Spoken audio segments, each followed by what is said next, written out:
اس وقت دنیا میں صرف ایک مسجد ہے جس کو مسجد قبلتین کہتے ہیں، وہ مسجد بنی سلمہ کہلاتی ہے، جہاں رسول پاک صلی اللہ علیہ وسلم نے ایک نماز دو قبلوں کی طرف کر کے پڑھائی ہے۔ یہ ختم نبوت کا نقطہ ہے، یاد رکھنا۔ تورات میں ہمارے آقا صلی اللہ علیہ وسلم کی شان بیان ہے، وہ جو آخری نبی ہوں گے وہ نبی قبلتین ہوں گے۔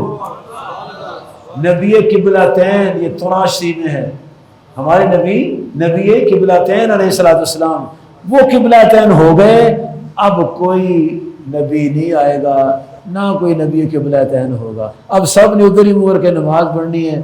جو ختم نبوت کے منکر ہیں پتہ نہیں انہوں نے قبلہ اور بنا لیا ہوگا، باقی سارے ادھر ہی منہ کر کے نماز پڑھ۔ صحیح حدیث ہے، 17 یا 16 مہینے مدینہ منورہ میں آپ نے بیت المقدس کی منہ کر کے نماز پڑھائی۔ تو پھر یہ اللہ پاک نے فرمایا ہم نے اس لیے اس کو بدلا تاکہ ہم دکھا دیں کون کون میرے محبوب کریم صلی اللہ علیہ وسلم کے نقش قدم پر چلتا ہے۔